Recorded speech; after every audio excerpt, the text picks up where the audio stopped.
I'd like to tell a story because I've been with the group for 14 years. And when I started at then Aegis Media, there was one agency, and it was Carat. And now there's 26 operating companies, and it's quadrupled the size than it was back then. But I think one of the things that we talk about is that we were born out of a media agency.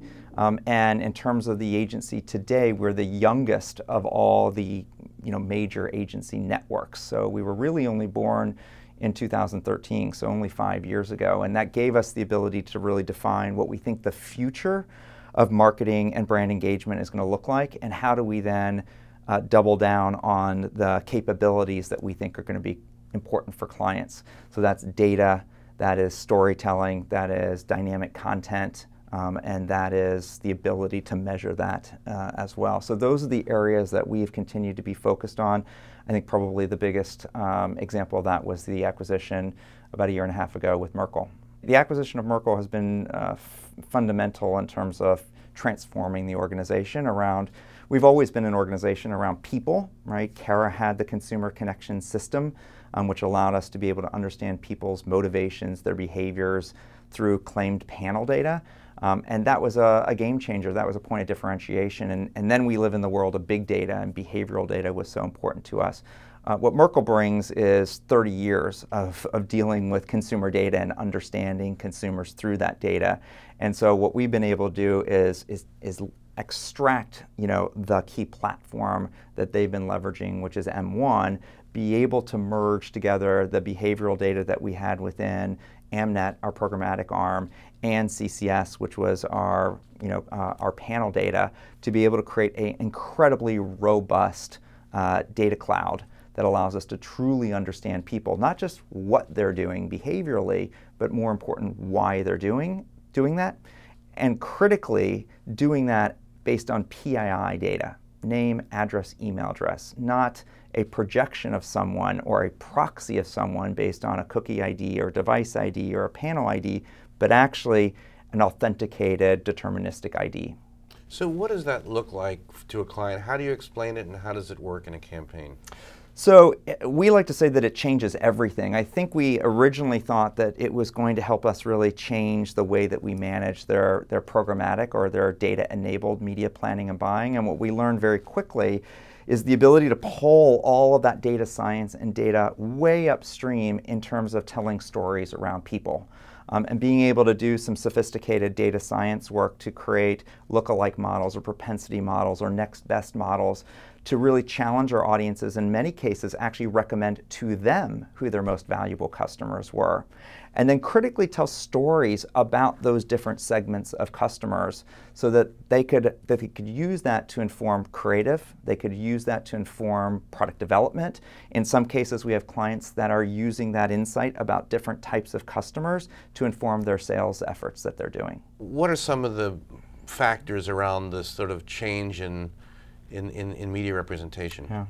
I mean, I think there's so many factors that have changed in the last 12 to 18 months. I was talking about the fact that we're now seeing in almost every major media RFP that comes down, there's either an adjacent data, tools, and technology brief along with the media brief, or that's commingled into a single brief. And we weren't seeing that.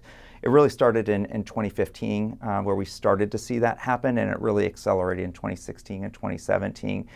So that's one major change, and I think it's because clients understand now that those businesses that understand deeply their customers and actually own the ID of those customers are the ones that are going to win. Now, there's been research that says that Walmart owns something like 4 out of every 10 customers that they have some sort of information on them because they're using a credit card or a debit card. But for those individuals that are paying in cash, they don't have that information. Now look at Amazon. Every single transaction that Amazon has, every single individual, you have a registered ID on there. You have your address that you've given. There's a credit card number. There's no way that you can transact without them having some level of personally identifiable information. And so I think every single client is trying to move towards owning and identifying the best that they can their customers. And so this identity journey is what is going to be transformative for more clients going forward. How much has sort of audience buying changed, or the prospect of addressable video? And does that matter, or where does that stand in the continuum? Yeah, I think addressable or audience-targeted video is moving forward. I mean, we're seeing our clients. We went in a couple of years ago and we recommended that a small percentage of their cable upfront dollars should be put aside for programmatic linear television. For those clients that did that, they actually learned about what networks were working or weren't working, and that was leverage for the next TV upfronts. For other clients, they saw such success with that that they doubled their investment, so they might have gone from 10% in programmatic to 20%. And this year we've got a handful of clients that have almost a third of their cable dollars that are being spent in some form of addressable or audience-targeted television. And I think that's going to continue. I have a bit of a hypothesis in terms of where things are going to go, and I think we're going to ultimately end up negotiating live TV, because those are the moments that have the greatest attention. They're wrapped around cultural moments that we want to associate brands with, and all other TV, particularly all the long tail of cable, will be bought through programmatic or audience-targeted terms.